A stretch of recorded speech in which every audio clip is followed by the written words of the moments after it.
செய்திக்கு உண்பதாக நல்ல ஆண்டவரே, இந்த காலவேளைக்காய் நாங்கள் மீண்டும் நன்றி செலுத்துகிறோம். உண்மை துதிக்க ஆராதிக்க கர்த்தர் பாராட்டிய கிருபைக்கு நன்றி. இப்பொழுது ஆண்டவரே, உங்களுடைய வார்த்தையை நாங்கள் தியானிக்க இருக்கிறோம். கர்த்தர் தாமே, பரிசுத்த ஆவியானவர் தாமே இந்த வார்த்தைகளை நாங்கள் புரிந்து கொள்ளவும், எங்க வாழ்க்கையில அதுக்கு நாங்கள் கீழ்ப்படிந்து கடைபிடிக்கவும் கர்த்தர் எங்களுக்கு கிருபை செய்யும்படி நாங்கள் ஜெபிக்கிறோம். மீண்டும் ஒரு விஷயங்களை தாழ்த்தி உயர்த்துகிறோம். ஆண்டவராகிய இயேசு கிறிஸ்து மூலமா ஜெபிக்கிறோம் நல்ல பிதாவே, ஆமென்.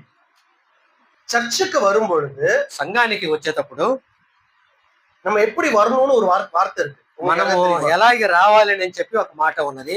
సంగీతకారன் சொல்றாரு, కీర్తనకారుడు అంటున్నాడు ఎలాగ రావాలి. தமிழ் சொல்லுங்க, கரெக்ட் தான். கர்த்தருடைய ஆலயத்துக்கு போவோம் வாருங்கள் என்று சொன்னபோது, దేవుని యొక్క మందిరానికి వెళ్దాము రండి అని చెప్పినప్పుడు నేను మనమகிழ்ச்சியா இருந்தேன், సంతోషముగా ఉన్నానని అంటున్నాడు. సంతోషமா வந்திருக்கீங்களா? సంతోషముగా వచ్చి ఉన్నారా? మనసు సంతోషமா இருந்தா ముఖం எப்படி இருக்கும்? మనసు సంతోషముగా ఉంటే ముఖం ఎలాగుంటది? நான் டிவோஷன் கொடுக்க வரும்போதுலாம் நீங்க பார்த்து ஃபர்ஸ்ட் டைம் இப்படி வந்து பார்த்தேன். నేను మరి ఆ యొక్క ధ్యానం చెప్పేటప్పుడు మొదటిగా మిమ్మల్ని చూసినప్పుడు இவங்க மனமகிழ்ச்சியா இருக்காங்களா, சந்தோஷமா இருக்காங்களா சர்ச்சில் அப்படின்ற மாதிரி ஒரு யோசனை வந்து, సంతోషముగా ఉన్నారా సంఘములో అని చెప్పి ఒక ఆలోచన వచ్చినది. பாருங்க, திங்கள் முதல் சனிக்கிழமை வரைக்கும் நமக்கு பாடுகள் உண்டு. సోమవారం నుంచి శనివారం వరకు మనకి అనేక పాటలు ఉంటున్నవి.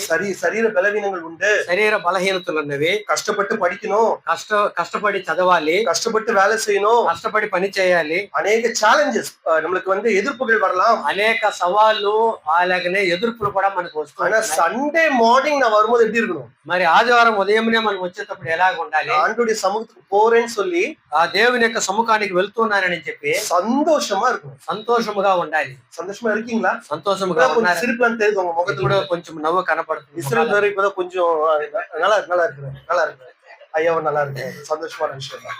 சரி, ரமேஷ் பிரதர் வந்து எட்வர்ட் நீங்க வாங்கன்னு வந்து சொன்னாரு.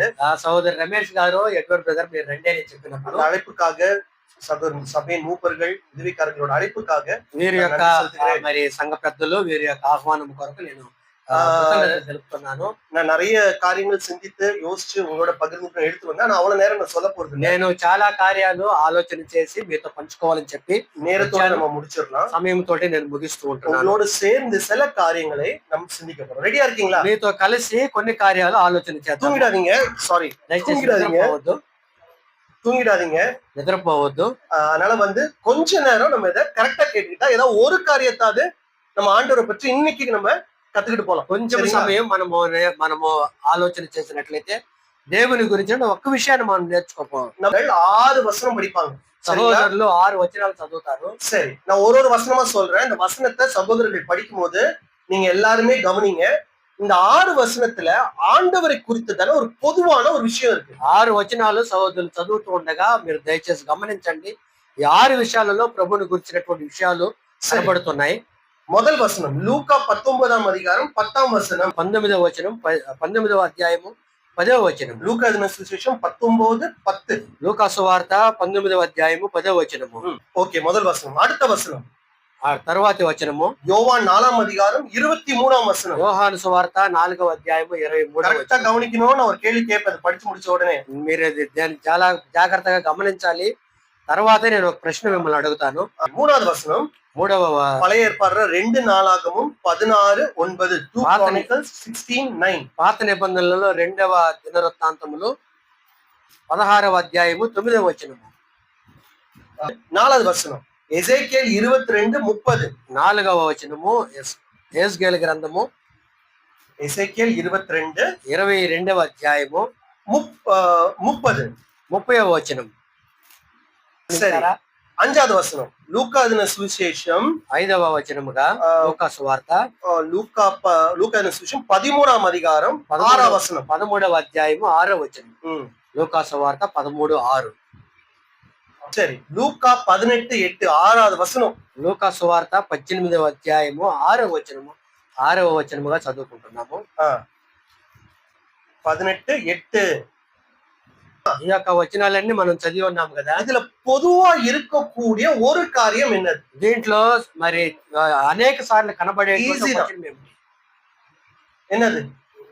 ఏ యొక్క వచనం అది? 6 வசனம் ரேண்டமா இங்க இங்க அங்க அங்க நான் காமிச்சிட்டே 6 வரேன். వచనాలు అక్కడెక్కడ మనం చదువుకున్నాము.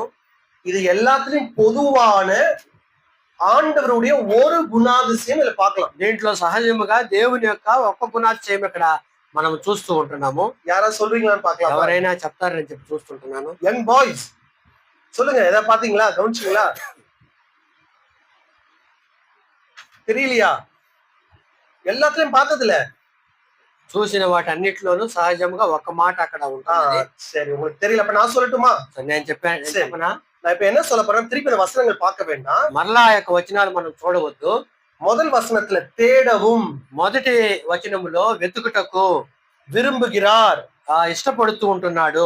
அவருடைய கண்கள் உலாவிக் கொண்டு தேடி கொண்டிருக்கிறது. ఆయన యొక్క కన్నులు సంచరించుతూ వెతుకుతున్నాయని చెప్పి చూస్తున్నాడు. அடுத்தது தேடினேன், తర్వాత వెతికాను. காண்பாரோ, చూస్తాడా? தேடின போது, వెతికినప్పుడు. அப்படின்னா என்னது அது? అలాగనగా ఏమిటి? என்னது பிரதர்? ஆண்டவர் என்ன பண்றாரு? దేవుడు ఏం చేస్తూ ఉంటున్నాడు? தேடுறாரு, వెతుకుతూ ఉంటున్నాడు, பாக்குறாரு, చూస్తూ ఉంటున్నాడు. இது கிடைக்காதா அப்படின்னு, ఇది దొరకద్దాటని చెప్పి அந்த குணாதிசயத்தை விளக்கக்கூடிய வசனங்களா இது இருக்குது. ఆ యొక్క గుణాతిశయములను వివరించేటువంటి వచనముగా ఇది ఉన్నది. நான் இன்னைக்கு சொல்லக்கூடிய செய்தியோட தலைப்பு என்ன தெரியுமா வச்சேன்? ఈ దినము నేను చెప్పేటువంటి ఈ యొక్క అంశం యొక్క தேடுகிற தேவன், వెతికేటువంటి దేవుడు. சரி, நீங்க எதுக்காக தேடுவீங்க? మీరు వేటిని వెతుకుతూ ఉంటారు?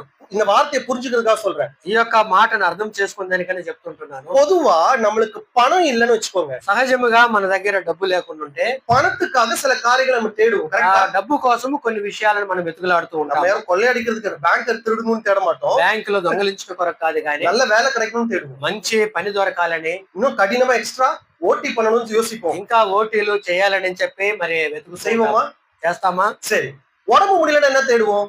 ఆరోగ్యం బాగలేనప్పుడు వేటిని వెతుకుతూ ఉంటాము? ஒரு நல்ல டாக்டர் கிடைக்க மாட்டாரா? మంచి డాక్టర్ దొరకతాడని. ஃபீஸும் ஓரளவுக்காவது கரெக்டா இருக்குமா?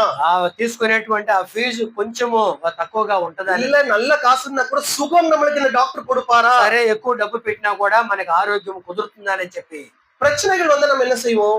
సమస్యలు వచ్చేటప్పుడు ఏం చేస్తాము? அதுல இருந்து விடுதலை தேடுவோம். దాంట్లో నుంచి విడుదల పొందేదాన్ని వెతుకులాడు. ஒருவேளை பண கஷ்டம் வந்துருச்சுன்னு வச்சுக்கோங்க, డబ్బు కష్టం వచ్చినప్పుడు இந்த கடன் பிரச்சனையில இருந்து நம்ம எப்படி வெளியே வருவது என்பதற்கு வேண்டிய வழிகளை நம்ம என்ன செய்வோம்? ఈ యొక్క అప్పుల బాధలో నుంచి ఏ రీతిగా మనం బయటకు వస్తామని చెప్పి ఆలోచన చేస్తూ ఉంటాము. நம்ம தேடுறோம், మనం దాన్ని వెతుకుతూ ఉంటాం. அப்படிங்கிறது அர்த்தம் என்னன்னா, நம்மளுக்கு ஒரு குறை இருக்கும் பொழுது దానికి என்ன செய்யறோம்? அந்த குறையை நிவர்த்தி செய்ய காரியங்களை தேடுகிறோம். దానికి అర్థం ఏమిటంటే, మనకు కొరత ఉన్నప్పుడు దాన్ని నివృత్తి చేయటం కొరకై కొన్ని కార్యాలు మనం వెతుకుతూ ఉంటాము. புரிஞ்சுதா நான் சொன்னது? అర్థమైందా? இப்போ ఆండவர் தேடுறாருன்னா அவர்கிட்ட குறை இருக்கா? ఇప్పుడు దేవుడు వెతుకుతున్నాడంటే ఆయన దగ్గర మన కొరత ఉన్నదా? அவர் கண்கள் நோக்கி கொண்டு இருக்கிறது அப்படின்னு ఆయన కన్నులు చూస్తూ ఉన్నాయని చెప్పి వచనం அவர் ఉన్నది. தேடி பார்த்தாருன்னு இருக்கிறது. ఆయన వెతికి చూస్తూ ఉంటున్నాడని చెప్పి. அப்படின்னா அவருக்கு ஏதாவது தேவை இருக்கா? అప్పుడు ఆయనకి ఏమైనా అవసరత ఉన్నదా? நம்ம மனுஷனோட தேடுதலையும் ஆண்டவருடைய தேடுதலுக்கும் ஒரு சின்ன வித்தியாசம் இருக்கு. మనము మనుషులు వెతికేదానికి, దేవుడు వెతికేదానికి ఒక వ్యత్యాసం ఉన్నది. பாருங்க, சங்கீதம் 50:12 இப்படி போட்டிருக்கு. அது ஒரு வருஷம் தான் படிக்கலாம். కీర్తనలో 50:11 ఈ రీతిగా రాయబడి ఉన్నది. நான் பசியா இருந்தால் உனக்கு சொல்லேன், பூமியும் அது நிறைவும் என்னுடையவைகள். నాకు ఆకలిగా ఉన్నప్పుడు నేను నీతో చెప్పను, కానీ భూమియో అందులో ఉన్నటువంటి సమస్తము నావేనని చెప్పి అక్కడ எனக்கு பசி எடுத்தா உங்ககிட்ட சொல்லுவேன் நானு. నాకు ఆకలి కొంటే నీ దగ్గర నేను చెప్తాను, இதெல்லாம் படைச்சதுனா இதெல்லாம் என்னுடையதுன்றார் ஆண்டவர். ఈ సృష్టి అంతా కూడా నాదేనని చెప్పి దేవుడు అంటున్నాడు. மோசே உபாகமம் 10:14 எழுதும்போது இப்படி ஒரு வார்த்தையை சொல்றாரு. என்ன சொல்றாருன்னா, మోషే ద్వితీయ 10:10 அதிகாரம் 14 வசனம், 10వ అధ్యాయం 11వ వచనములో 14వ వచనం, இதோ வானங்களும் வானாதி வானங்களும் பூமியும் அதில் உள்ள யாவும் உன் தேவனாக கர்த்தருடையவைகள். మరి ఆకాశము భూమి అందులో ఉన్నటువంటి సమస్తము కూడా నీ దేవుడైన యెహోవావే అని అంటున్నాడు. அப்படின்னா ஆண்டவர் முழுமையானவர், அவருக்கு எந்த தேவைகளும் கிடையாது. కనుక దేవుడు సంపూర్ణుడిగా ఉంటున్నాడు, ఆయనకి ఏ ఒక అవసరత లేదు. He is self-sufficient, தன்னிறைவு பெற்றவர். ఆయన తనలో తానే స్వయంభవుడిగా, స్వయం తృప్తి కలిగిన వాడుగా ఉన్నాడు. அவருக்கு இது வேணும் அது வேணும்ன்றது அவசியம் இல்லை. ఆయనకి ఇది కావాలి ఇది వద్దని చెప్పినటువంటి ఆవశ్యకత ఆయనకి లేదు. ஆனா நம்ம படிச்ச 6 வசனத்துல ஆண்டவர் தேடுறாரு, కానీ మనం చదివినటువంటి 6 వచనాలలో ఆయన వెతుకుతూ ఉంటున్నాడు, எதிர்பார்க்கிறாரு, ఎదురు చూస్తూ ఉంటున్నాడు. அவருடைய கண்ணு உலாவி கொண்டிருக்கிறது. ఆయన యొక్క కళ్ళు మరి చూస్తూ ఉంటున్నాయి. தேடி பார்த்தார், ఆయన వెతికి చూశాడు. அப்படின்னா அதோட அர்த்தம் என்ன? దాని యొక్క భావం ఏమిటి? அதோட அர்த்தம் என்னன்னா, ஆண்டவர் தன்னுடைய அவருடைய ஞானத்துல, அவருடைய வாழ்க்கையில, அவருடைய காரியங்கள்ல ஒரு நோக்கங்களை வைத்திருக்கிறார். మరి దేవుడు ఈ రీతిగా చూస్తూ ఉన్నాడంటే ఆయన వెతికేటువంటి విషయంలో ఒక ఉద్దేశము ఆయన కలిగి அவருடைய இதயத்திற்கு மதிக்கத்தக்க பிரியமா இருக்கக்கூடிய சில காரியங்கள் உண்டு. ఆయన యొక్క హృదయానికి ఇష్టానుసారముగా ఉండేటువంటి కొన్ని కార్యములు కలవు. அதை அவர் பார்க்கிறார், అది ఆయన చూస్తూ அதை ఉంటున్నాడు, தேடி பார்க்கிறார். అది వెతుకులాడి చూస్తూ ఉంటున్నాడు. அப்படிப்பட்ட மனிதர்கள் அதில் இருக்கிறாங்களான்னு ஆண்டவர் என்ன செய்யறாரு? అలాంటి మనుషులు ఉన్నారని చెప్పి దేవుడు ஆண்டவர் தேடி பார்க்கிறார். మరి వెతుకుతూ ఉంటున్నాడు. இத புரிஞ்சுக்கணும்னா ஒரு உதாரணம் உங்களுக்கு சொல்றேன். ఇది అర్థం చేసుకోవాలంటే ఒక ఉదాహరణ నేను చెప్తాను. எனக்கு ஒரு குட்டி பையன் இருக்கான், எனக்கு ஒரு பையன் இருக்கான். సహోదరునికి ఒక కుమారుడు ఉంటున్నాడు. இப்ப திடீர்னு என் பையன் காணாம போயிட்டான். சர்ச்சுக்கு வந்திருக்கான், திடீர்னு ஆளை காணோம். సంఘానికి వచ్చాడు, తర్వాత కనపడటం లేదు. சரிங்களா? இப்ப பிரதர் தான் போலீஸ்காரன்னு வச்சுக்கோங்க. సహోదరుడు ఒక పోలీసు, நான் வந்து அப்பா, సహోదరుడు తండ్రి గారు. இப்ப நாங்க 2 பேருமே தேடுறோம். మేమిద్దరము కూడా వెతుకుతూ ఉంటున్నాము.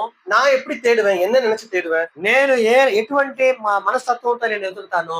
எப்படியாவது அவன் எங்கேயாவது உயிரோடு இருந்தா சரி, அப்படி ఎక్కడైనా ఉంటే ఊపిరితో ఉంటే చాలని అని చెప్పి, இல்ல அன்புனால தேடுவேன். என் பையன்ற அன்புனால ఉంటే చాలని చెప్పా, లేక ప్రేమతో నేను వెతుకుతాను. போலீஸ்காரர் எப்படி தேடுவாரு? పోలీసు ఏలియగా వెతుకుతాడు. தொலைஞ்சு போன பையன் உயிரோட எப்படியாவது கிடைச்சிடணும்னு தேடுவாரு. తప్పిపోయినటువంటి వాడు ఎలాగైనా ఊపిరితో మరి దొరికితే చాలని అనుకున్నాను. உயிரோட கிடைச்சிருவான்னு மாத்திரம் தேட மாட்டான். என் பையன் నేను ఊపిరితో ఉన్నాడని చెప్పినటువంటి విషయం కాకుండా நான் அவன் மேல அன்பு வைத்திருக்கிறேன், నేను అతని పైన ప్రేమ పెట్టి ఉన్నాను, அதனால நான் தேடுறேன். అందువల్ల నేను వెతుకులాడుతున్నాను. புரியுதா வித்தியாசம் உங்களுக்கு? ఆ యొక్క వ్యత్యాసం మీకు తెలుస్తుంది. உங்களோட பிள்ளைகள் வளர்றதை நீங்க பாக்குறீங்க. మీ యొక్క పిల్లలు ఎదిగేది మీరు చూస్తూ ఉంటున్నారు. எதுக்காக அவங்க நல்லா வளரணும்னு நினைக்கிறீங்க? நல்லா சாப்பிடணும், படிக்கணும். ఎందుకని వాళ్ళు ఆ రీతిగా ఎదగాలని మీరు చూస్తున్నారంటే, బాగా తినాలి, చదవాలి. அம்மா அப்பா என்ன நினைப்பாங்க? எனக்கு வீடு வாங்கி கொடுக்கணும் எதிர்காலத்துல. நினைச்சு வளர்க்குறீங்க. తల్లిదండ్రులు ఆ పిల్లలు మాకేదైనా ఆస్తి కూరస్తారనేటువంటి ఉద్దేశంతో మీరు வயசான காலத்துல என்ன பிள்ளை பாத்துப்பான் அப்படின்னு நினைச்சா நம்ம குட்டி பிள்ளைங்க வளர்க்குறோம். వయసు అయినటువంటి కాలంలో వారు మమ్మల్ని తాగుతారన్నటువంటి ఉద్దేశంతో వాళ్ళని తాగుతున్నామా? அவன் நல்லா இருக்கணும்னு வளர்க்குறோம். వాడు బాగా ఉండాలి, మంచిగా ఉండాలని చెప్పి మనం పెంచుతూ ఉంటున్నాం. அவன் காலேஜுக்கு அனுப்பிச்சு அவன் வளர்ந்தானா, அவன் படிச்சு அவன் வாழ்க்கைக்கு நல்லதுன்னு நம்ம என்ன செய்யறோம்?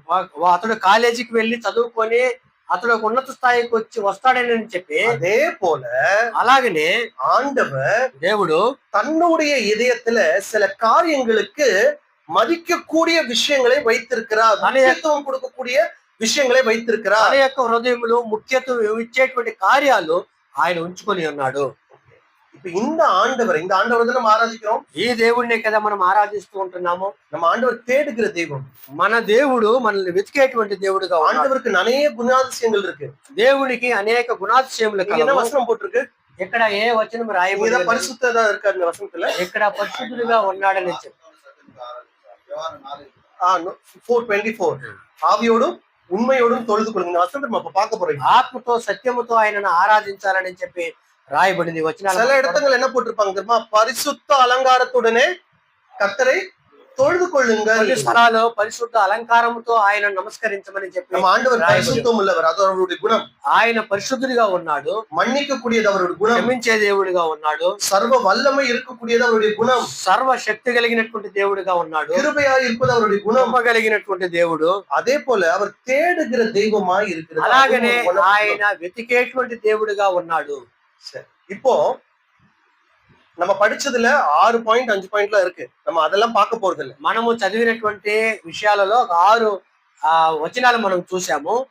ஆனா நம்ம பார்க்க போற ஒரு பாயிண்டோ 2 பாயிண்டோ கரெக்ட்டா நம்ம பார்க்க போறோம். మనము చూసేటువంటి ఆ ఒక్క అంశమో 2 అంశాలు మనం సరిగ్గా మనం గమనిద్దాం. என்ன கத்துக்க முடியுமோ அந்த காரியத்தை நம்ம கத்துக்கலாம். కొద్ది సమయంలోనే మనం ముగించబోతాం. అంత లోపల ఏది నేర్చుకుంటామో మనం జాగ్రత్త. இப்ப ஆண்டவருடைய மனசுல என்ன பிடிச்சிருக்கு, அவர் எதுக்கு முக்கியத்துவம் கொடுக்கிறார்ன்றது அவருடைய பிள்ளைகளான நம்ம என்ன செய்யணும்?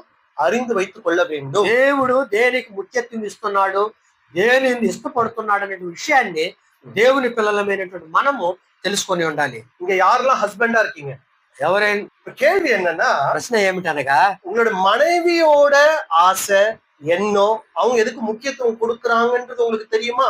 మీ యొక్క భార్య యొక్క ఇష్టం ఏమిటి, దేనికి ప్రాముఖ్యత ఇస్తున్నారని మీకు తెలుసా? அதேதான் மனைவிகளுக்கும் கேள்வி. అదే అదే మరి భార్యలుగా ఉన్నటువంటి వారికి కూడా ప్రశ్న. அதே கேள்வி பிள்ளைகளுக்கு வருது. உங்க அப்பா அம்மா உங்களை பத்தி என்ன நினைக்கிறாங்க? అదే ప్రశ్న పిల్లలకు కూడా, మీ తల్లిదండ్రులు మిమ్మల్ని గురించి அவங்க இதயத்துல என்ன இருக்கு? వారి యొక్క హృదయంలో ఏమున్నది? அதே கேள்விதான் சபை விசுவாசிகளுக்கு, உங்களுடைய மூப்பர்கள், ఆ యొక్క ప్రశ్నే సభ సంఘంలో ఉన్నటువంటి విశ్వాసులకు, உங்க ஊழியக்காரரு, మీ యొక్క సేవకుడు, அவங்க இதயத்துல என்ன ஆசை இருக்கு? ఆయన యొక్క హృదయంలో ఏ ఆశ ఉన్నది? அவங்க எந்த లక్ష్య నోக்கி ఓడిட்டு இருக்காங்க? ఆయన ఏ గురిని చూసి పరిగెత్తు ఉంటున్నాడు? உங்களுக்கு தெரியுமா? ఇదంతా మీకు తెలుసా? நம்ம அந்த சப்ஜெக்ட் கூட போல, ஆனா தெரிஞ்சு வைப்பது நல்லது. మనం ఆ అంశం లేక పోవటం లేదు, కానీ తెలుసుకుంటే మంచిది. நம்ம இன்னைக்கு பார்க்க போறது, நம்ம ஆராதிக்கக்கூடிய தேவனுடைய இதயத்துல என்ன விருப்பம் இருக்கு, எதுக்கு அவர் முக்கியத்துவம் கொடுக்கிறார், எதை தேடுகிறார் நம்ம பார்க்க போறோம். మనం ఆరాధించేటువంటి దేవుడు దేనికి ముఖ్యత ఇస్తుంటున్నాడు, మరి దేన్ని ఆయన వెతుకుతున్నాడు అనే విషయాన్ని మనం చూస్తున్నాం. సరే, మొదటి వచనం లూకా 19:10.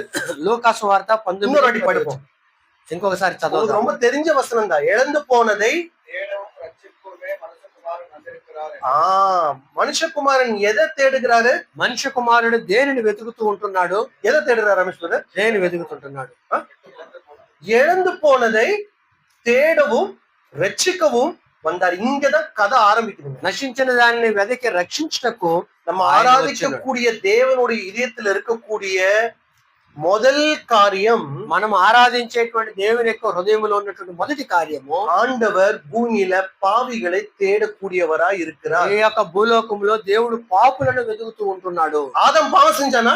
ఆదాం పాపం చేశాడా? போய் மறைஞ்சுக்கிட்டானா? దాక్కున్నాడా? யார் தேடி வந்தா? ఎవరు వెతుక్కుంటూ వచ్చాడు? ஆண்டவர் தேடி வந்தார். தவறு செய்த ஆதாம் என்ன செய்தாரு? தேடி வந்தார். మరి తప్పు చేసినటువంటి లేక పాపం చేసిన ఆదామును వెతుక్కుంటూ వచ్చాడు. ஒரு ஆடு தவறி வழி தவறி அப்படியே அந்த மந்தையில இருந்து மிஸ் ஆகி ஸ்கிப் ஆகி தெரிஞ்சோ தெரியாமலையோ தப்பி போய் மாட்டிக்கிச்சு.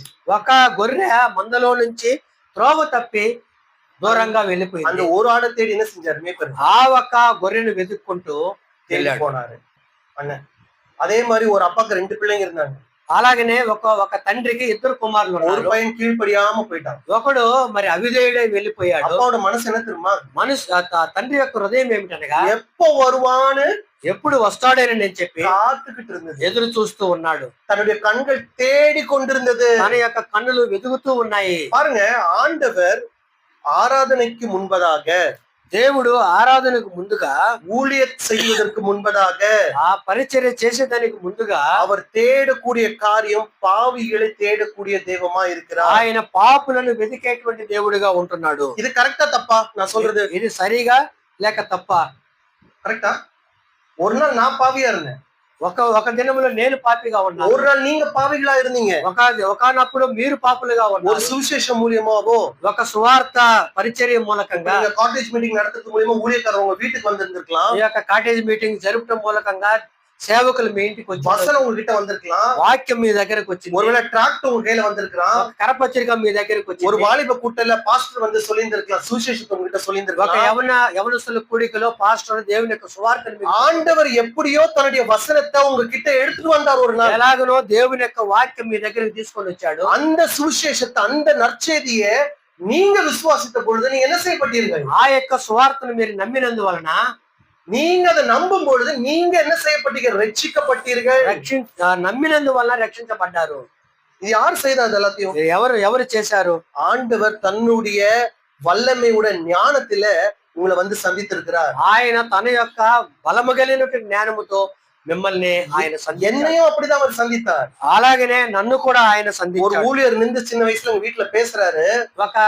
ఒక దేవుని సేవకుడు మా ఇంట్లో మాట్లాడుతూ ఉంటున్నాడు, அப்பாவை பத்தி சொல்றாரு, తండ్రిని గురించి చెప్తూ ఉంటున్నాడు, அப்பாவோட குணாதிசயங்களை பத்தி சொல்றாரு. తండ్రి యొక్క గుణాతిశయముల உனக்கு ஒரு గురించి, பரமபிதா இருக்கிறாரு, ఒక పరమ తండ్రి ఉన్నాడు, அப்பா பிதா என்று அழைக்கக்கூடிய புத்திர சுவீகாரத்தை உனக்கு கொடுக்கிறாரு. అబ్బా తండ్రి అని చెప్పి పిలిచేటువంటి దత్త స్వీకారమును మీకు ఇస్తున్నాడు.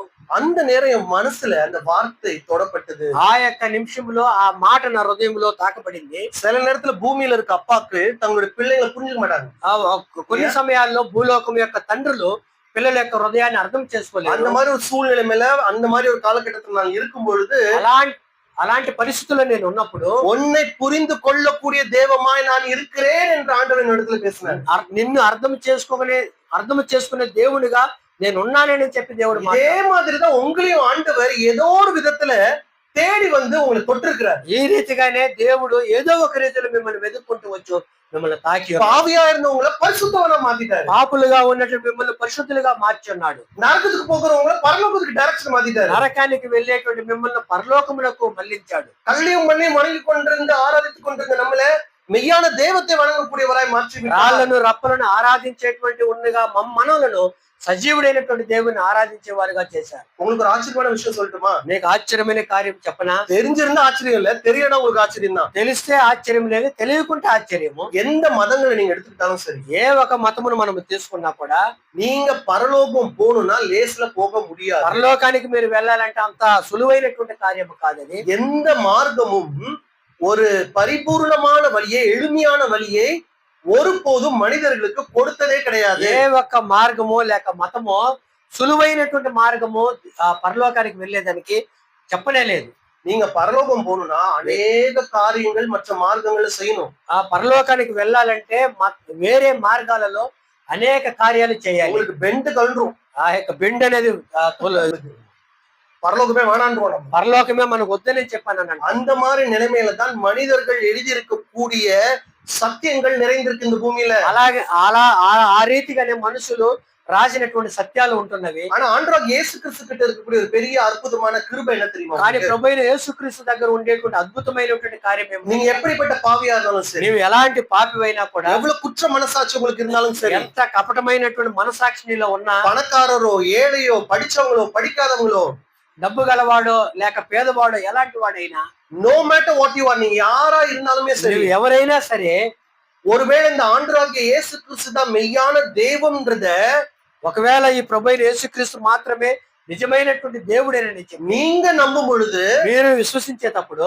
இருக்கிற இடத்துல ఉండేటువంటి స్థలములో, அது எந்த இடம் வேணாலும் இருக்கட்டும், అది ఎలాంటి స్థలమైనా పర్వాలేదు, சர்ச்சா இருக்கட்டும், సంఘమైనా, இல்ல உங்க வீடா இருக்கட்டும், లేక ఇండ్లైనా, ஒரு ரூம்ல இருக்கட்டும், ఒక చిన్న గదిలో, ஒருவேளை நீங்க சோகத்தோட நடந்து போகிற நிலைமையா இருக்கட்டும், శోకముతో వేదనతో నడిచిపోయేటువంటి సమయమైనా, எந்த நிலைமையில நீங்க அங்க இருந்த ஆண்டவரே என்ன மன்னிங்க, நீர் மெய்யான தெய்வம் என்பதை நான் நம்புறேன் நீங்க அறிக்கை செய்யும் போது, ఏ స్థితిలో ఉండి కూడా దేవా నువ్వు నిజమైనటువంటి దేవుడు నన్ను రక్షించమని చెప్పి, அந்த நொடி பொழுது ஆண்டவர் பாவியை பரிசுத்தவானாய் மாற்றினார். ఆ యొక్క నిమిషంలోనే పాపిని పరిశుద్ధుడిగా దేవుడు చేస్తూ ఉంటున్నాడు. எவ்வளவு ஒரு ஆச்சரியம் இது! ఎంత ఒక ఆశ్చర్యం కదా! நீங்க வேற எந்த மார்க்கத்திலையும் இதை நீங்க பார்க்கவே ఏ முடியாது. మార్గములో కూడా ఇటువంటి కార్యాన్ని మీరు చూడలేరు. சரி, இப்ப என்னோட கேள்வி என்னன்னா, నా యొక్క ప్రశ్న ఏమిటనగా, நம்ம ஆராதிக்கக்கூடிய தேவனோட, మనము ఆరాధించేటువంటి దేవునితో, அவருடைய இருதயத்துக்கு பிரியமா இருக்கக்கூடிய, ఆయన హృదయానికి ఇష్టముగా ఉండేటువంటి, அவர் தேடக்கூடிய ஒரு விஷயம் என்னது? ఆయన వెతికేటువంటి ఒక విషయం ఏమిటి? சத்தமா சொல்லுங்க, சபை சத்தமா சொல்லட்டும். என்ன தேடுறாரு? శబ్దముగా చెప్పండి. கொஞ்சம் சத்தமா தான் சொல்லுங்களேன். நீங்க 19:10 confirm தெரியும் எனக்கு. பாவிகளை தேடுகிற தெய்வமாய் இருக்கிறார். పాపులను వెతికేటువంటి దేవుడిగా ఉన్నాడు. இப்ப கேள்வி என்னன்னா, ప్రశ్న ఏమిటనగా, நீங்க ஆராதிக்கிற தேவன் பாவிகளை தேடுறாரு, మీరు ఆరాధించేటువంటి దేవుడు పాపులను వెతుకుతున్నాడు. நீங்களும் பாவிகளை தேடுறீங்களா? మీరు పాపులను వెతుకులాడుతున్నాడా? அவங்க ரட்சிக்கப்படணும்னு முயற்சிகள் எடுக்கிறீங்களா? వారు రక్షించబడాలని చెప్పి ప్రయత్నం చేస్తూ ఉంటున్నారా? உங்க குடும்பத்தை சுத்தி அநேகர் ஆண்டவரை அறியாத மக்கள் இருக்கக்கூடும். మీ కుటుంబము చుట్టూ ప్రభువుని ఎరగనటువంటి వారు అనేకులు ఉన్నారు. அவங்களுக்காக நீங்க ஜெபிக்கிறீங்களா? వారి కొరకు ప్రార్థన చేయించున్నారా? இன்னைக்கு என்னைக்காவது இங்க மீட்டிங், ஸ்பெஷல் மீட்டிங் வைக்கும்போது கொஞ்சம் சுவிசேஷ கூட்டத்துக்கு வான்னு சொல்லி ஒரு இன்விடேஷன் கொடுக்குறீங்களா? ఎప్పుడైనా ఒక సువార్త కూడిక ఏర్పాటు చేసినప్పుడు మరి సువార్త వినేందుకు రండి అని చెప్పి ఎవరైనా పిలుస్తున్నారా? அனௌன்ஸ்மெண்ட்ல சொன்ன மாதிரி நிறைய வாலிப பிள்ளைங்க நீங்க காலேஜ் ஸ்கூலுக்கு போறீங்க, అనౌన్స్మెంట్ లో చెప్పినట్టుగా యవనస్తులు కాలేజీ స్కూల్కి వెళ్ళబోతుంటారు. உங்களுக்கு சந்தர்ப்பம் கிடைக்கும் போது சுவிசேஷத்தை சொல்றீங்களா? మీకు సందర్భం దొరికినప్పుడు సువార్త చెప్తున్నారా? இந்த மாதிரி பெரிய மேடையில சொல்ற மாதிரி 40 நிமிஷம் சுவிசேஷம் இல்ல. ఈ యొక్క మేడలో నిలబడి చెప్పినట్టు 40 నిమిషాలు 50 నిమిషాలు కాదు. இயேசு உன்னை நேசிக்கிறான்னு நீங்க சொன்னா போதும். యేసు ప్రభు నిన్ను ప్రేమిస్తున్నాడని చెప్తే చాలు. இயேசு உன் பாவத்தை மன்னிப்பார்ப்பா, தைரியமா இரு அப்படின்னு சொன்னா போதும். పాపములు క్షమిస్తాడని ధైర్యంగా ఉండమని చెప్తే చాలు. அந்த வார்த்தையை நீங்க சொல்ல ஆரம்பிச்ச போது உங்களால சொல்ல முடியுதா? ఆ యొక్క మాట మీరు చెప్పగలరా? உங்க சபையில இருந்து அவுட்ரீச் போறாங்க, సంఘములో నుంచి అవుట్ రీచ్ వెళ్ళినప్పుడు காஸ்பல் மீட்டிங் பண்றாங்க, అక్కడ సువార్త పరిచర్య చేసినప్పుడు காட்டேஜ் மீட்டிங்ல காஸ்பல் சொல்றாங்க, ఆ గృహ కూడికలలో సువార్త తెలియజేస్తున్నప్పుడు உங்க வீட்டு கதவுல திறந்து கொடுக்குறீங்களா சுவிசேஷம் మీ சொல்வதற்கு? యొక్క గృహాలను తెరిచి ఇస్తున్నారు సువార్త చెప్పడానికి. வாங்க பிரதர், எங்க வீட்டுல வைங்க, நான் பக்கத்துல இருக்க 2 பேரை கூப்பிடுறேன். என்னுடைய தெய்வம் இழந்து போனதையும் பாவிகளையும் ரட்சிக்க வந்திருக்கிறார். அதுதான் அவருடைய ஆசை, அதை தேடுறாரு. அப்ப நான் நம்புற அவர் என் வீடு கதவுல நான் திறந்து கொடுக்குறேன், சுவிசேஷத்தை சொல்லுங்க. நம்ம பாவிகள் நம்ம என்ன செய்வோம்? தேடுவோம் அவரை போல.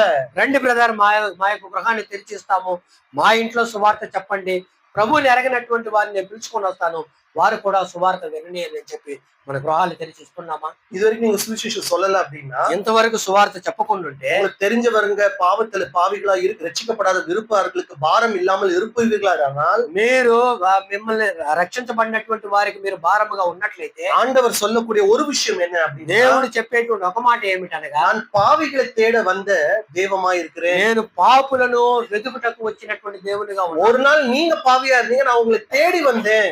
ఒక దినములో మీరు పాపులుగా ఉన్నారు, మిమ్మల్ని వెతుక్కుంటూ వచ్చాను. என்னுடைய பிள்ளைகள் நீங்க, నా బిడ్డలు మీరు. தகப்பனுடைய இதயம் இப்படி இருப்பதனால நானும் என்ன செய்ய போறேன்? சுவிசேஷத்தை சுமந்து கொண்டு செல்ல తండ్రి போகிறேன். యొక్క హృదయం ఈ రీతిగా ఉన్నందువలన నేను కూడా సువార్తను మోసుకొని వెళ్తాను. ஆண்டவரே, பாவிகள் மேல நீ எவ்வளவு இரக்கமாய் கண்களோடு பார்க்கிறீரோ அந்த பார்வை எனக்கு தாங்க ஆண்டவரேன்னு நம்மளுடைய ஜெபம் இருக்க வேண்டும். పాపుల పట్ల నీకు ఎలాంటి కనికరం ఉన్నదో అలాంటి దృష్టి నాకు దయచేయమని చెప్పి దేవుని అడగదాము. இது ஃபர்ஸ்ட் பாயிண்ட். ఇది మొదటి అంశం. వారికి మీరు భారముగా ఉన్నట్లయితే ஆண்டவர் சொல்லக்கூடிய ஒரு விஷயம் என்ன அப்படின்னா, దేవుడు చెప్పేటువంటి ఒక మాట ఏమిటనగా, நான் பாவிகளை தேட வந்த தெய்வமாய் இருக்கிறேன். నేను పాపులను వెతుకుటకు వచ్చినటువంటి దేవునిగా ఉన్నాను. ஒரு நாள் நீங்க பாவியா இருந்தீங்க, நான் உங்களை தேடி வந்தேன். ఒక దినములో మీరు పాపులుగా ఉన్నారు, మిమ్మల్ని వెతుక్కుంటూ వచ్చాను. என்னுடைய பிள்ளைகள் நீங்க, నా బిడ్డలు మీరు. தகப்பனுடைய இதயம் இப்படி இருப்பதனால நானும் என்ன செய்ய போறேன்? சுவிசேஷத்தை சுமந்து கொண்டு செல்ல తండ్రి போகிறேன். యొక్క హృదయం ఈ రీతిగా ఉన్నందువలన నేను కూడా సువార్తను మోసుకొని వెళ్తాను. ஆண்டவரே, பாவிகள் மேல நீ எவ்வளவு இரக்கமாய் கண்களோடு பார்க்கிறீரோ அந்த பார்வை எனக்கு தாங்க ஆண்டவரேன்னு நம்மளுடைய ஜெபம் இருக்க வேண்டும். పాపుల పట్ల నీకు ఎలాంటి కనికరం ఉన్నదో అలాంటి దృష్టి నాకు దయచేయమని చెప్పి దేవుని అడగదాము. இது ஃபர்ஸ்ட் பாயிண்ட். ఇది మొదటి நம்ம இன்னும் ஒரு பாயிண்ட் பாத்துடலாமா? అంశాన్ని చూసేద్దాము. சரி, 4:23, 24 ரெண்டுமே படிக்கலாம். யோவான் 4ஆம் அதிகாரம் 23, 24. அடுத்தது ஆண்டவர் என்ன தேடுறாருன்னு பாப்போம். யோகாను సువార్త 4వ అధ్యాయం 23. 23 போது 24 திருப்பி படிக்கலாம். பிதாவானவர் விரும்புகிறார். அதாவது அங்க ஆங்கிலத்துல பாத்தீங்கன்னா the father seeketh அப்படின்னு இருக்கும். తండ్రి కోరుచూ ఉన్నాడని చెప్పి, தேடுகிறார். ఇక్కడ ఆంగ్ల భాషలో వెతుకుతూ ఉన్నాడు. தேடுகிறார்.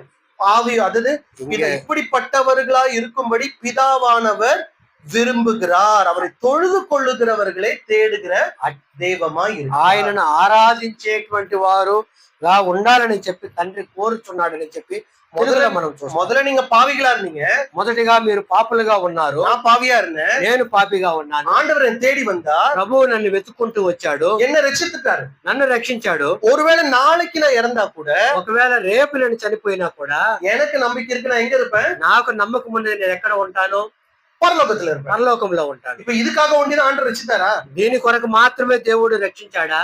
இப்படி ரட்சிக்கப்பட்டவன் என்ன செய்யணும்னு தேடுகிறார். ఇలాగ రక్షించబడినటువంటి వాడు ఏమి చేయాలని వెతుకుతున్నాడు? அவரை ஆராதிக்கணும்ன்றத அவர் விரும்புகிறார், தேடுகிறார். ఆయనను ఆరాధించాలని చెప్పి కోరుతూ ఉన్నాడు, వెతుకుతూ ఉంటున్నాడు. வெறும் நரகத்துல இருந்து தப்பிச்சு, நெருப்புல இருந்து தப்பிச்சு ஓடுறதுக்காக நம்ம ஆண்டவர் என்ன செய்யல? ரட்சிக்கவில்லை. నరకములో నుంచి తప్పించుకొని పరిగెత్తడానికి మాత్రమే దేవుడు మనల్ని రక్షించలేదు. நம்மளோட ஒரு உறவு வைத்துக் கொள்வதற்காக நம்மளை ரட்சித்திருக்கிறார். మనతో ఒక సత్సంబంధం కలిగి ఉండాలని చెప్పి మనం రక్షించాడు. அவரை ஆராதிக்க வேண்டும் என்பதை அவர் தேடுகிறார், விரும்புகிற தெய்வமாய் இருக்கிறார். ఆయనను ఆరాధించాలని చెప్పి ఆయన వెతికేటువంటి వారిగా ఉండాలని చెప్పి దేవుడు కోరుతూ. இதுக்கு ஒரு நல்ல ஒரு உதாரணம் இருக்கு பைபிள். ஆண்டவர் ஒரு எக்ஸாம்பிள் வச்சிருக்கிறாரு. దీనికి ఒక మంచి ఉదాహరణ బైబిల్లోనే ఉన్నది. கெஸ் பண்ண முடியுமா உங்களால? நான் இப்ப சொன்ன இந்த பாயிண்ட்க்கு ரிலேட்டடா ఈ యొక్క అంశానికి సంబంధించిందిగా ఏదైనా ఒక మాట బైబిల్లో ஒரு க்ளூ கொடுக்கிறேன். 10 10 குஷ்டரோகிகள். 10 మంది కుష్ఠరోగులు. உங்களுக்கு இந்த కథலாம் தெரியும்ல? சொல்லுங்க. మీకు అందరికీ కథ తెలుసు. குப்பை தொட்டியாண்ட இருக்கிறாங்க. நம்ம ஊர்ல சொல்லணும்னா குடியூர்ல பெரிய குப்பை தொட்டி. இது குஷ்டரோகிகள் அந்த காலகட்டத்துல இருக்க முடியும். అక్కడ చెత్త వేయబడినటువంటి స్థలములో కుష్ఠరోగులు ఉన్నారు. தெருக்குள்ள வீட்டுக்குள்ள வர முடியாது. ఆ ఇంటిలోకి వారు వీధిలోకి కుదరదు. நோய் வந்து குணாவதுக்கு மருந்தும் கிடையாது. ఆ యొక్క వచ్చినటువంటి రోగము స్వస్థపడడానికి మందు లేదు. அவங்களாலயும் தங்களை சுத்தப்படுத்திக்க முடியாது. వారి ద్వారానే శుద్ధి చేసుకోలేరు. கொஞ்சம் கொஞ்சமா அரிச்சு அவங்க செத்து போயிடுவாங்க. కొంచెం కొంచెంగా శరీరం తినివేసి వారు చనిపోతారు. குப்பை எரிகிற இடத்துலதான் அவங்க நிற்க முடியும். ఆ యొక్క చెత్తను కాల్చేటువంటి స్థలంలో మాత్రమే వారు అప్పావో పయ్యనో అమ్మవో யாரும் போய் பார்க்க முடியாது. ఆ తల్లి తండ్రి గాని ఎవరు కూడా వెళ్ళి చూడలేదు. ஆண்டவர் போறாரு. కానీ ప్రభు వెళ్తున్నాడు. அவங்களுக்கு தெரியும் இயேசு கிறிஸ்து ஒருத்தர் அற்புதம் பண்றாருன்னு தெரியும். వారికి తెలుసు యేసు ప్రభు అద్భుతం చేస్తాడని చెప్పి சும்மா போட்டு பாப்போம் ஏதாவது பண்றாரா ஆண்டவர் ఏదైనా చెప్తాడని చెప్పి వారికి అడిగి చూద్దామని ஆண்டவரே என் நிலைமை இப்படி இருக்கு, நீங்க மனசு வச்சா முடியும் ஆண்டவரே. అక్కడ ప్రభు మా స్థితి ఇలాగున్నది, నువ్వు మనసు పెడితే నాకు. ஆண்டவர் அற்புதமானவர் காலையில பார்த்தோம் இல்லையா? ఆ యొక్క అద్భుతాల కార్యాలను ఉదయకాలం ஆண்டவர் என்ன சொல்றாரு, சரி போய் அங்க காட்டு, டாக்டர் போய் காட்டு போ. సరే మీరు వెళ్ళి డాక్టర్ దగ్గర చూపించమని చెప్పాను. அந்த காலத்துல வந்து அந்த வாசல்ல பட்டண வாசல்ல ஒருத்தர் உட்கார்ந்து இருப்பாரு. అక్కడ ఆ కాలంలో ఆ యొక్క గవిని దగ్గర ఒక మంచి కూర్చొని தெருக்குள்ள நான் வரணும் அப்படின்னு உங்க நகருக்குள்ள வரணும்னா அங்க ஒருத்தர் உட்கார்ந்து இருப்பாரு. ఈ యొక్క వీధిలోకి నేను రావాలంటే అక్కడ ఒక అతను కూర్చొని அவர் செக் பண்ணுவாரு.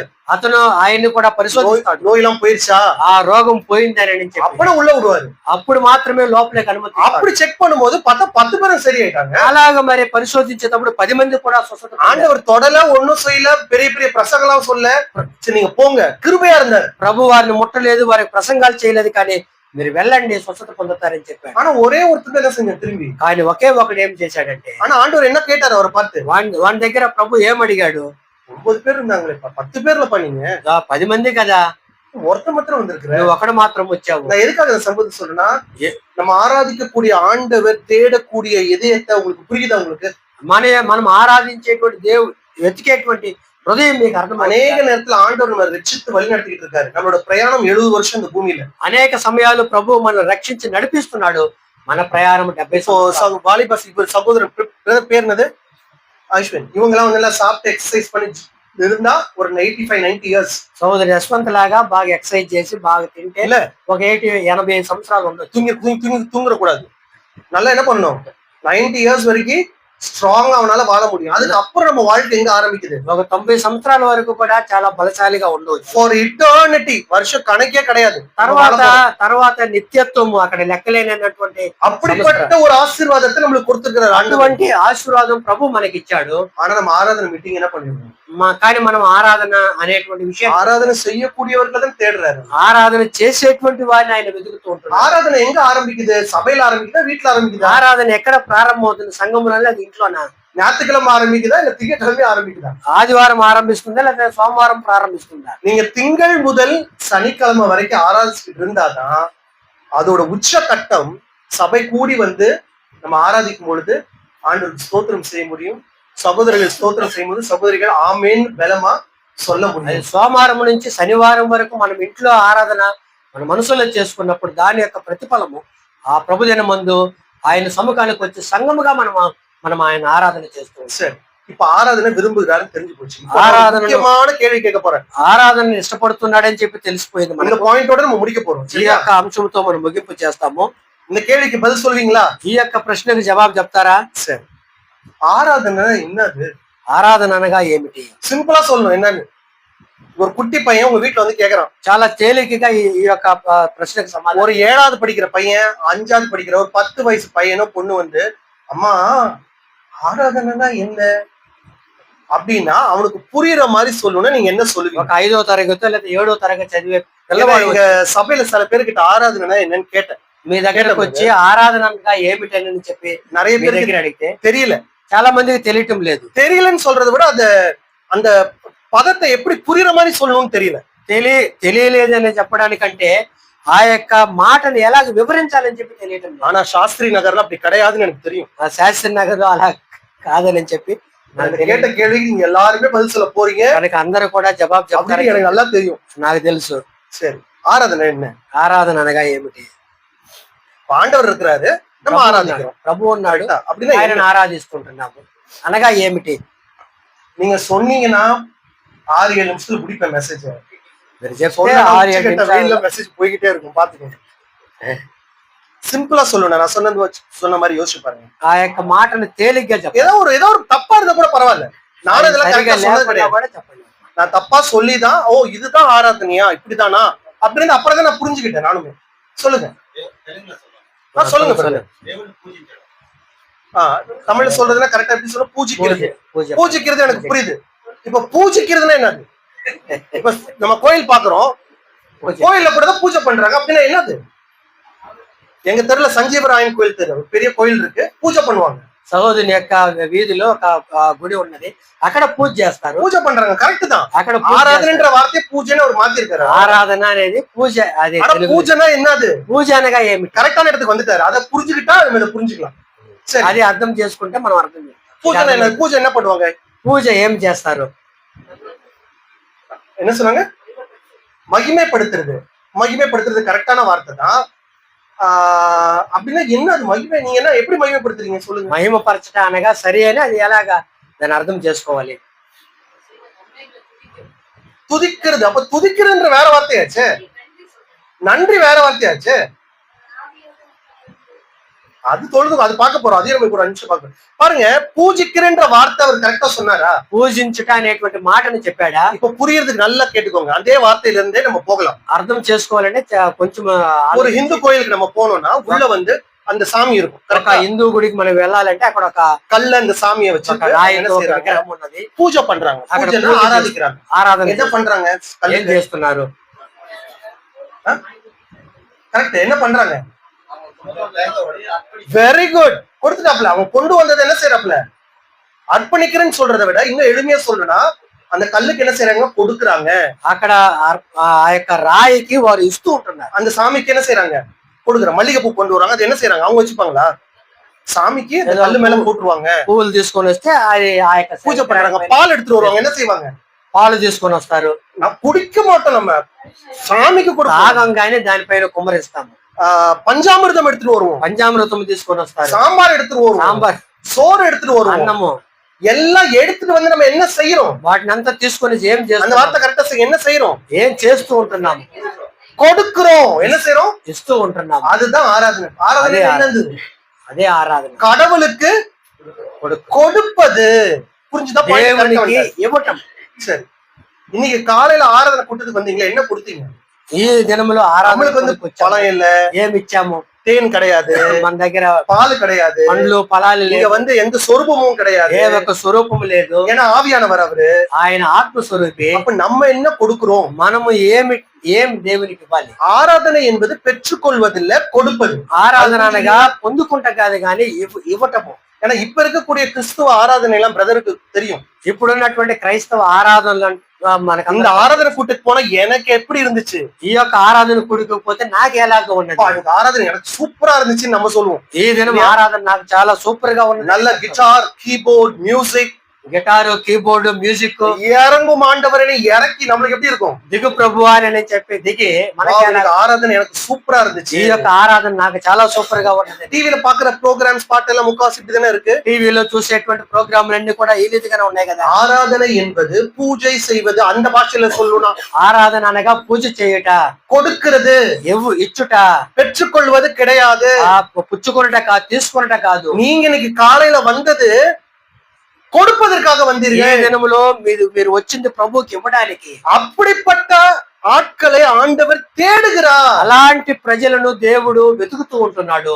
உங்க வீட்டுல அவ்வளவு கஷ்டம், ఇంట్లో అంత కష్టము, பண கஷ்டம் இருக்கு, ఆ డబ్బు కష్టం ఉన్నది, படிக்க முடியாம மண்டையில ஏறாம வாலிப பிள்ளைங்க கஷ்டப்படுறாங்க, ఆ చదువు మెదడుకి వెళ్లకుండా కష్టపడుతూ ఉంటున్నారు, வயசானவங்களுக்கு சரீர பலவீனங்கள், ఆ వయసు అయినటువంటి వారికి శరీర బలహీనతలు, எதிர்பார்க்காத சம்பவங்கள் நம்ம வாழ்க்கையில இருக்கு. మనం ఎదురు చూడనటువంటి సంభవాలు మనకు ரொம்ப நாள் எதிர்பார்த்திருக்கக்கூடிய ஜெபம் கேட்கப்படாம இருக்கு. మనం చాలా రోజులుగా చేసేటువంటి ప్రార్థన వినపడటం లేదు. அதெல்லாம் தள்ளிவைங்க. వాటన్నిటిని కూడా దూరంగా పెట్టండి. நான் ஆராதிக்க வரும் பொழுது నేను ఆరాధన చేశాను, இது எல்லாம் ஓரம் கட்டிட்டேன். நான் వీటన్నిటిని కూడా పక్కన పెట్టి நான் எதையும் கேட்க போறது ஆண்டவர் கிட்ட. నేను ఏది ప్రభు దగ్గర అడగటం లేదు. ஆண்டவரே, ప్రభువా நீர் நல்லவர், నువ్వు మంచివాడవు, நீர் மகத்துவம் உள்ளவர், నీవు మహత్యము కలిగినటువంటి వాడు. அவரை நான் அது டெபினிஷன் என்ன எழுதுனா, தேவனுடைய மதிப்பை, దాని యొక్క తాత్పర్యం నేను ఇక రాశాను. దేవుని యొక్క విలువ, சகோதரி சொன்ன மாதிரி அவருடைய மகிமையை, ఆయన యొక్క మహిమను, அவருடைய மாட்சிமையை ఆయన యొక్క మహత్యమును தெரியப்படுத்துவது, తెలియజేయటము, அறிக்கையிடுவது, అది ప్రకటించటము, அது என்னது? అదేమి ஆராதனை. అది ఆరాధన. இது எங்க ஆரம்பிக்கணும்? ఇది ఎక్కడ ప్రారంభించాలి? திங்கட்கிழமை காலையில நீங்க கண்ணை முடிச்சு எழுந்திக்கிறீங்க. సోమవారం ఉదయాన్నే కళ్ళు తెరిచి చూసేటప్పుడు எல்லாரும் சில பேர் பாயில படுப்பாங்க, பெட்ல படுப்பாங்க, எல்லாம் படுத்த இடத்துல இருந்து எழுந்திக்கிறோம். కొంతమంది వివిధాలుగా పడుకుంటారు. நம்ம என்ன செய்வோம்? நன்றி செலுத்துவோம். మనము కృతజ్ఞత తెలియజేస్తాము. ஆனா ஆராதனை செலுத்துறதுன்னா என்னதங்க? ఆరాధన అనగా ఏమిటి? இப்ப நன்றி நான் சொல்லும்போது, ஆண்டவரே இந்த ஒரு திங்கட்கிழமைய என்னோட உயிரோட வச்சிருக்கீங்க ஆண்டவரே, நன்றி. எத்தனையோ பேரு இந்த நாளை பார்த்திருக்க மாட்டாங்க, ஆனா எனக்கு தந்தீங்க, நன்றி. కృతజ్ఞత అనగా ప్రభువా నన్ను జీవముతో ఉంచారు, దాని కొరకు మీకు కృతజ్ఞత అని. நான் காலை எழுந்துச்சு பல்லு வளர்க்கறியான்னு கேட்கறதுக்கு அப்பா அம்மா இருக்கிறாங்க. మరి పళ్ళు తోముకున్నావు అని అడిగేదానికి తల్లిదండ్రులు ఉన్నారు. நன்றி ஆண்டவருக்கு எவ்வளவு நன்றி சொல்லலாம். దాని కొరకు ఒక దేవునికి స్తోత్రం చెప్పొచ్చు. ஆனா நான் ஆராதிக்கணும்னு வரும்போது, కానీ ఆరాధన నుంచి వచ్చేటప్పుడు நன்றி நல்லதுதான், அதோட சேர்ந்துதான் வருது. కృతజ్ఞత మంచిదే గాని దాంతో కూడా చేరు. நான் என்ன பண்றேன்னு உங்களுக்கு சொல்றேன், அப்ப உங்களுக்கு புரியும். సహోదరుడు ఏం చేస్తాడని చెప్పి మీకు చెప్తాను. ஆண்டவரே, ప్రభువా இந்த సూర్యుని పడச்சது நீங்க தானே, ఈ యొక్క సూర్యుడిని సృష్టించింది నీవే కదా. எவ்வளவு ஆச்சரியமானவர், ఎంత ఆశ్చర్యమైనటువంటి దేవుడు. துதிக்கிறேன், నేను స్తుతిస్తున్నాను, ஆராதிக்கிறேன். నిన్ను ఆరాధిస్తున్నాను. நீ சிருஷ்டி கர்த்தர் என்பதை நான் அறிஞ்சிருக்கேன். నీవు సృష్టికర్తవని చెప్పి నేను తెలుసుకుని ఉన్నాను. ஆண்டவரே, என்னோட இதயம் ஒவ்வொரு வாட்டி துடிக்கும் போது துடிக்கலாமான்னு உங்களுக்கு கேட்டுக்கிட்டே இருக்குன்னு நீங்க செய்தி சொன்னாங்க. నా యొక్క హృదయము ఒక్కొక్కసారి కొట్టుకునేటప్పుడు నిన్ను స్తుతించాలని చెప్పి కొట్టుకుంటున్నది. ஜீவன் தருகிறவர் நீர் ஆண்டவரே, జీవం ఇచ్చేటువంటి వాడు నీవే. இந்த பூமியில மாத்திரம் இல்ல, நித்தியமாய் வாழ்வதற்கு எனக்கு ஜீவனை ఈ தந்திருக்கீங்க. భూమిలో మాత్రమే కాక నిత్యములో నివసించేదానికి కూడా జీవాన్ని. டெய்லி இதை சொல்லி ஆராதிப்பேன். ప్రతి దినం ఇది చెప్పి నేను ఆరాధించాను. அவர் என்ன செய்தார்? ఆయన அவர் ఏం யார்? చేశాడు? ఆయన ఎవరు? அவருடைய குணம் என்ன? ఆయన యొక్క గుణం ఏమిటి? அவர் எப்படிப்பட்டவர்? ఆయన ఎలాంటి వాడు? அது அவர் விரும்புகிறார். ఆయన అది ఇష్టపడుతూ ఉంటున్నాడు. அதனால சாஸ்திரி நகர் சபை விசுவாசிகள் நாளைக்குல இருந்து என்ன பண்ணணும்? కనుక శాస్త్రి నగర్ సంఘంలో ఉన్న విశ్వాసులు రేపటి నుంచి ఏం చేయాలి? ஆராதிக்க கொடுக்கணும். என்ன கொடுக்க போற ஆண்டவர்? ఆయనను ఆరాధించి ఆయనకి ఏం என்னோட வாயின் துதிகள், இதயத்தின் ஆழத்திலிருந்து வரக்கூடிய துதிகள் ஆண்டவர் என்ன செய்யறாரு? எதிர் பார்க்கிறார். నా యొక్క హృదయ అంతరంగంలోంచి వచ్చేటువంటి స్థుతులను ఆయన ఎదురు చూస్తూ ఉంటాడు. பாவிகள் ரட்சிக்கப்படணும்னு எதிர்பார்க்கிறார். పాపులు రక్షించబడాలని చెప్పి ఎదురు చూస్తూ ఉంటున్నాడు. ரட்சிக்கப்பட்ட பாவி அவரை ஆராதிக்கணும்னு, రక్షించబడినటువంటి పాపి ఆయనను ఆరాధించాలని చెప్పి அவர் விரும்புகிறார். ఆయన ఇష్టపడుతూ ఉంటున్నాడు. சரி, இன்னும் ஒரே ஒரு காரியம் பார்த்தோம். 40 நிமிஷம் ஆயிடுச்சு. இந்த ஒரு பாயிண்ட் நான் சொல்லி முடிச்சிடறேன். அப்போ ఒక కార్యం మనం చూసి ముగించుకుందాము. இதுவும் கொஞ்சம் நீங்க புரிஞ்சுக்கணும். இங்க ஆவியோடு இருக்கா பிரதர்? ఇక్కడ ఆత్మతో இருக்குது. చెప్పే మాట ఉన్నది. அப்படின்னா என்னது? అలాగనగా ఏమిటి? ஆராதிக்கணும், ఆరాధించాలి. ஆவியோடுன்றாரு. ஏன் ఆత్మతో అని నేను చెప్పి అంటున్నాడు. அப்புறம் இன்னொன்னு என்ன இருக்கு? సత్యముతో. உண்மை, தமிழ்ல உண்மையோடும், సత్యం. சத்திய தெலுங்குல சத்தியத்தோடும். ஆவியோடுன்னா எப்படி? ఆత్మతో అనగా ఏమిటి? சொல்லுங்க, உங்களோட புரிதல் சொல்லுங்க. మీరు అర్థం చేసుకునే విషయాన్ని చెప్పండి. இன்னைக்கு காலையில நீங்க ஆவியோட ஆராதிச்சீங்களா? ఈ ఉదయం ఆత్మతో ఆరాధించారా? ஆவினா பரிசுத்தாவின்னு போடலாங்க. ఆవియోடும் ఆత్మ కాదు, ఆత్మతో. ஆவியோடும். சரி, நம்ம ஆண்டவர் ஆவியானவர் தெரியும் உங்களுக்கு. మన దేవుడు ఆత్మస్వరూపిగా ఉన్నాడు. அவருக்கு ரூபம் இல்லை, ఆయనకు రూపము లేదు. கரெக்டா? அதனாலதான் நம்ம என்ன செய்யறதுல சில வழங்கம் நம்ம செய்யறது. అందువల్లనే మన విగ్రహాలనే మనం పెట్టుకునేది లేదు. ஆவியா இருக்கிறவரை பரிபூர்ணமாய் வெளிப்படுத்தினவர் ஆண்டவராகிய இயேசு கிறிஸ்து மனுஷ ரூபத்துல. ఆత్మగా ఉన్నటువంటి ఆయనను పరిపూర్ణముగా ప్రత్యక్షపరిచిన వాడు యేసుక్రీస్తు. அவர் ஆவியா இருப்பதனால, ఆయన ఆత్మస్వరూపిగా ఉన్నందువల్ల அவரை தொழுது கொள்கிறவர்கள் ఆయనను ఆరాధించేటువంటి వారు ஆவியோடும் ఆత్మతో உண்மையோடும் సత్యముతో தொழுது கொள்ளணும். ఆయనను ఆరాధించాలి. இது உங்களுக்கு எளிமையா சொல்லணும்னா ஒரே ஒரு காரியம். ஒரு 10 வயசு பையனுக்கு சொன்னா அவன் எப்படி புரிஞ்சுக்க முடியும் దీన్ని அப்படின்னு సులువుగా చెప్పాలంటే ఒక 10 వయసు అబ్బాయికి చెప్తే అది ఎలాగ అర్థం చేసుకుంటాడు? சரி, ஆவியோடும் ஆராதிப்பது என்ன அப்படின்னா, ఆత్మతో ఆరాధించడం అనగా ఏమిటనగా, நீங்க இன்னைக்கு காலையில உட்கார்ந்தீங்களா? ఈ ఉదయకాల సమయంలో కూర్చున్నారా? சரி, சகோதரர்கள் ஆராதிச்சாங்களா? సహోదరులు ఆరాధించారు. உங்களுடைய மனம் இங்கதான் இருந்துச்சா? మీ మనసు ఇక్కడే ఉన్నదా? இல்ல வீட்டுக்கு எத்தனை மணிக்கு நீங்க மீட்டிங் முடிப்பாங்க, சமைக்கணும்? ఏ గంటకి ఈ కూడికి ముగిస్తారు? இல்ல எனக்கு இருக்கக்கூடிய வேற ஏதாவது காரியங்கள், వేరే ఏదైనా కార్యములు మన మనసులో పరిగెత్తినాయా? ஓடிச்சா? ஓடிச்சு. పరిగెత్తా. வெரி குட், அவங்க சொன்னாங்க. அது ஓடுது. நம்மளுக்கு இருக்கக்கூடிய ஒரு பெரிய காரியம் அது. சனிக்கிழமை வரைக்கும் கஷ்டப்பட்டிருப்போம். మనకున్నటువంటి పెద్ద కార్యం అదే. శనివారం వరకు కూడా మనం కష్టపడతాం. சனிக்கிழமை தான் ஷிஃப்ட் முடிச்சிருப்பீங்க, வேலையை முடிச்சிருப்பீங்க, வீட்டு பிரச்சனையை முடிச்சிருப்பீங்க, எல்லாம் சனிக்கிழமை வரைக்கும் முடிச்சிருப்பீங்க. శనివారమే ఇంటి పనులు కానీ అన్ని కూడా ముగించుంటాము. ஞாயிற்றுக்கிழமை காலையில அதை எப்படி யோசிக்காம இருக்க முடியும்? ఆదివారం ఉదయం దాని గురించి ఎలాగ ఆలోచించకుండా ఉండగలము? அடுத்த நாள் என்ன வருது? మరుదినం ఏమి వస్తుంది? திங்கக்கிழமை வருது. సోమవారం వస్తుంది. சனிக்கிழமைக்கும் திங்கக்கிழமைக்கு நடுவுல ஞாயிற்றுக்கிழமை இருக்கு. శనివారమునకు సోమవారం మధ్యలో முடிஞ்சதை குறிச்சு நினைச்சுக்கிட்டு இருக்கிறோம். ముగించిపోయేదని అనుకుంటాము. நாளைக்கு நடக்க போறதையும் நினைச்சுக்கிட்டு இருக்கிறோம். రేపు దినము జరగబోయేది కూడా మనం ఆలోచించేస్తాం. ஆவியோடும் ஆராதிப்பது என்ன அப்படின்னு சொல்லி பாத்தீங்கன்னா, முழு மனம், ఆత్మతో ఆరాధించడం అనగా ఏమిటనగా இருதயம், నా పూర్ణ హృదయము, நம்ம ఆண்டவருக்கு அவருடைய மகிமையை அறிக்கை செய்யும் பொழுது మనస్సుతో ఆయన యొక్క పూర్ణ మహిమను அந்த கவனத்தை தவிர வேற எதுவுமே இல்லாம கொடுப்பதுதான் ஆராதிப்பது. ఆ యొక్క ఆలోచన తప్ప వేరే ఏది మన మనసులోకి రాకూడదు. பிரதர் பூஜை சொன்னாரா? సోదరుడు పూజ అని చెప్పాడా? மற்ற இந்து கோயிலுக்கு போனா நீங்க உள்ள போக முடியுமா? கர்த்தர் கிட்ட, கடவுள் கிட்ட? వేరే హిందూ దేవాలయకి వెళ్తే నేరుగా దేవుడి దగ్గరికి వెళ్ళగలమా? கொடுத்தீங்கன்னா பூஜை செய்யக்கூடிய ஆசாரியர்கள் என்ன பண்ணுவாங்க? அத ஆராதனையா அந்த சாமிக்கு கொடுப்பாங்க. நீங்க கொடுக்க முடியாது. మీరు నేరుగా ఇవ్వలేరు కానీ கரெக்டா అక్కడ ఉన్నట్టు పూజారులు మీరు ఇచ్చినటువంటి వాటిని తీసుకుని వెళ్ళి ஏன் கொடுக்க முடியாது? அப்படி ఎలా ఎందుకని అలాగే ఇవ్వలేము? அதோட சத்தியம் என்ன தெரியுமா உங்களுக்கு? దాని సత్యం ఏమిటి తెలుసు? ஏன்னா அதை செய்வதற்காக தங்களே ஒப்பு கொடுத்த அந்த ஆயர்கள் அங்க என்ன செய்யறாங்க? அந்த கோயிலுக்குள்ள பண்றாங்க. దాని కొరకు ఒప్పగించుకున్నటువంటి ఆ పూజారులు ఆ పనులు அவங்களுக்கு அந்த எண்ணத்தை தவிர அது எதுவுமே கிடையாது. వారికి ఆలోచన తప్ప వేరే ఆలోచన లేదు. வெளியே நம்ம வரவங்களுக்கு அநேக எண்ணங்கள் இருக்கலாம். బయట నుంచి వచ్చేటువంటి వారికి అనేక ఆలోచనలు ఉన్నాయి. உள்ள பூஜை செய்யக்கூடிய அந்த ஆசாரியனுக்கு என்ன இல்ல, కానీ ఆ పూజ చేసేటువంటి పూజారికి ఏ ఆలోచన, ஆராதனை தவிர ஒருத்தம் கிடையாது. ఆ యొక్క ఆరాధన తప్ప వేరే ఆలోచన లేదు. பூ எங்க இருக்கணும்? ఆ పూలు ఎక్కడ ఉండాలి? பழம் எங்க இருக்கணும்? పనులు ఎక్కడ ఉండాలి? இது விளக்கு எங்க இருக்கணும்? ఆ యొక్క దీపం ఎక్కడ எதை ఉండాలి? கிளீன் பண்ணணும்? ఏది శుద్ధం చేయాలి? எல்லாமே அவங்க பாப்பாங்க. ஒண்ணுமே தவறு செய்ய மாட்டாங்க. వారు అన్నిటిని కూడా చూసుకుంటారు, ఏ తప్పిదం చేయరు. ஆனா நம்ம எல்லாரும் எப்படி இங்க? కానీ మనము ఎలాగా? நம்ம எல்லாருமே ஆசாரியர். మనం అందరం కూడా మరి యాజకులమే. நம்ம எல்லாரும் ஆசாரியர். మనం అందరం యాజకులమే. அப்ப நம்ம ஆராதிக்கும் போது ஆவியோடு ஆண்டவர் சொல்லும் போது உன்னோட முழு கவனம், உனக்கு பிரச்சனைகள் இருக்கலாம், தேவைகள் இருக்கலாம், எல்லாத்தையும் எடுத்து ஒதுக்கி ஆராதனை நேரத்துல முழு கவனத்தோடு நீ என்ன செய்யணும்? ఆరాధించணும். మనం ఆరాధించేటప్పుడు మన హృదయంలో ఉన్నటువంటి పర ధ్యానాలన్నింటిని కూడా తొలగించి పూర్ణ హృదయంతో ఆయన పైన మాత్రమే కేంద్రీకరించాలి. సత్యతోடும் அப்படின்னா என்னது? సత్యముతో అనగా ఏమిటి? என்னது సత్యத்தோடு? என்னது సత్యం అనగా ఏమిటి? சொல்லுங்க, கெஸ் பண்ணுங்க. பொய் இல்லாம சத்தியம் அப்படி சொல்றீங்க. Okay, very good. பொய் இல்லாம உண்மை, అబద్ధం లేకుండా உண்மை. ஓகே, வேற என்னது? ஆவியோடும் உண்மையோடும், அதுதான் பொய் இல்லாமன்னு சொல்றாரு. கரெக்டான வார்த்தை தான். அப்ப உண்மை எப்படி நம்மளுக்கு தெரியும்? అప్పుడు எது பொய் எது உண்மைன்னு தெரியும்? నిజం ఎలాగ మనకు తెలుస్తుంది? ஐயா, மூப்பர் ஐயா வந்து சொன்னா சில விஷயம் உங்களுக்கு தெரியும். அவர் எங்க இருந்து சொல்லுவாரு? సంఘ పెద్ద మీకు ఏమన్నా చెప్తే ఆ విషయాలు మీకు కొన్ని తెలుస్తాయి. ఆయన ఎక్కడి నుంచి అయితే அவர் சொல்றது உண்மையா பொய்யான்னு எப்படி உங்களுக்கு தெரியும்? ఆయన చెప్పేది అబద్ధమా నిజమని మీకు ఎలా తెలుస్తుంది? Very good. வசனம் உங்க கையில பைபிள் இருக்கா? మీ చేతిలో బైబిల్ ఉన్నాయి కదా. நீங்க வசனத்தை படிக்க படிக்க படிக்க మీరు వాక్యములు చదవగా தேவன் யார் என்பது உங்களுக்கு தெரியும். దేవుడు ఎవరని చెప్పి మీకు తెలుస్తుంది. அவர் எப்படிப்பட்டவர் நீங்க அறிந்து கொள்ள ఆయన ఎలాంటి వాడని చెప్పి మీరు తెలుసుకొనగా நீங்க ஆவியோடு அவருக்கு சரியான ஆராதனையை செலுத்த ఆ முடியும். ఆత్మతో ఆయనకు సరైన ఆరాధన చేయగలరు. புரிஞ்சுதா?